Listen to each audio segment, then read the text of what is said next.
সাকিব আল হাসানের একটা প্রসঙ্গ বারবার আসে, কোনো সময় অযাচিতভাবে আসে। গত বোর্ড একটা সময় তো একটা স্টানবাজি পর্যন্ত করেছে, বাংলাদেশ যেদিন ওয়ার্ল্ড কাপ থেকে বাদ হয়ে যায় সেই দিন সাকিবকে ফেরানোর ঘোষণা দিয়ে। এই সাকিবের ইস্যুটা আসলে আপনি কিভাবে দেখেন? আপনি বলেছেন, আমাকেও বলেছেন, বিভিন্ন ইন্টারভিউতে বলেছেন, বাট স্টিল ধরেন বাংলাদেশ গ্রেটেস্ট এভার ক্রিকেটার, তিনি যখন এরকম বাংলাদেশে আসতেই পারছেন না এতগুলো দিন, আমি ক্রিকেটীয় জায়গা থেকে বলছি, এইটা আসলে কতটা ট্র্যাজিক? দেখেন, আমার কথা হচ্ছে Shakib one of the Bangladesh ever produce one of the best cricketer, world wide স্বীকৃত, এত বছর সেরা অলরাউন্ডার বিশ্বে, এটা তো কোনো ওই লেভেলে সাকিব অ্যাজ হিউম্যান কেমন আমরা বলবো। দেখেন, মানুষ খারাপ ভালো সব মিলে, কিন্তু Shakib always was a good human, good. হয়তো ওর ভুল থাকতে পারে, ছোটোবেলায় মানুষ সবাই ভুল করি আমরা, না? ও হয়তো বা করছে কোনো ভুল। এখন পলিটিক্যালি যেটা ও গেছে, এটা ব্যক্তিগত চয়েস একটা, এবং যায় আজকে ও দেশের বাইরে, এই কারণেই তো, পলিটিক্যাল কারণেই তো, যে এমপি ছিল ওই জন্য দেশের বাইরে আছে।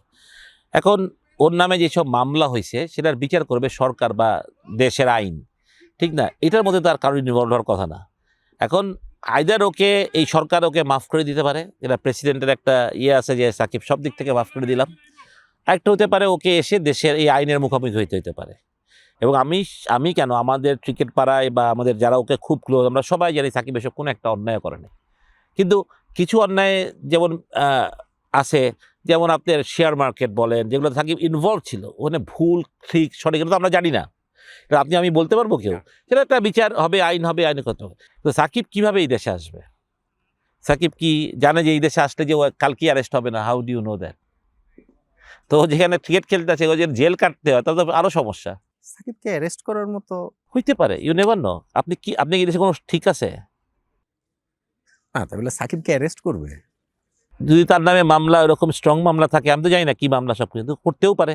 সাকিব সেই আসছে, যদি সাকিব জানতো আমাকে অ্যারেস্ট করবে না, বাসে তাকে তাহলে আসতেছে না কেন দেশে? না আসার তো কোনো কারণ নেই, সবাই চাচ্ছি আমরা, কিন্তু সাকিব আসতেছে না। আসিফ আকবর তো কেক কাটাইলো, সব কিছু বললো, বইলাই সাকিব চলেই আসতে পারে, প্লেনে উঠতেছে, এরকম একটা অবস্থা। সাকিব আসতেছে না কেন তাহলে? নিশ্চয়ই কোনো কিছু আছে যেটা আমরা কেউ জানি না হয়তো বা।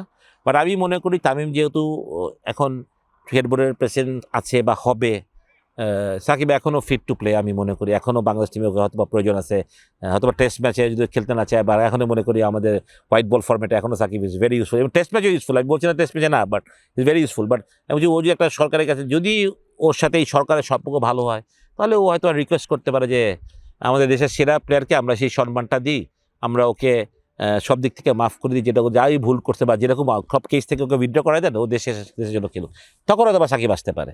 এর আগে আমি সাকিবের আসার কোনো সুযোগ দেখি না আসলে। এক্স্যাক্টলি তাই, আমিও আসলে আপনি যেটা বলছেন সেটার সঙ্গে পুরোপুরি একমত। আমার জাস্ট ছোট্ট একটা প্রশ্ন, সেটা হচ্ছে যে সাকিব এবং তামিমের সম্পর্ক নিয়ে মিডিয়াতে অনেক চর্চা হয়েছে, এবং আমরা জানি যে নট নেসেসারিলি তারা হচ্ছে আগের মতো একেবারে ক্লোজ বাডি, তা না। তামিম বোর্ড প্রেসিডেন্ট হওয়ার পরে তামিমকেও আপনি চিনেন, সাকিবকেও আপনি চিনেন, যেই কথাটা আপনি বললেন ওইটা তামিম যেচে পড়ে আসিফ আকবরদের মতো স্টানবাজি না, আক্ষরিক অর্থেই আন্তরিকভাবে তামিম ইকবাল সেটা করার চেষ্টা করবেন বলে আপনার মনে হয় কিনা? অবশ্যই, বোর্ড প্রেসিডেন্ট না ও, তো ও তো চাবে বোর্ডের ভালো, ও তো চাবে দলের ভালো। যদি সাকিব ওর দলের জন্য ভালো হয়ে থাকে, কেন ফাইট করবে না? He will fight for it. আমি মনে করি ওদের মধ্যে পার্সোনালি কী আছে, তামিম এখন বোর্ড প্রেসিডেন্ট, সাকিব এখনও ইন্টারন্যাশনাল ক্রিকেটার, তো ও তো চাবে সাকিব আসা মানে বাংলাদেশ টিমের শক্তি বাড়া। তো তামিম তো তার স্পোর্টিং মনোভাব নিয়ে, সারা জীবন স্পোর্টস খেলছে, ক্রিকেট খেলছে, স্পোর্টিং মনোভাব নিয়ে সে অবশ্যই সাকিবের জন্য 100% লড়বে, সেটা আমি বিশ্বাস করি।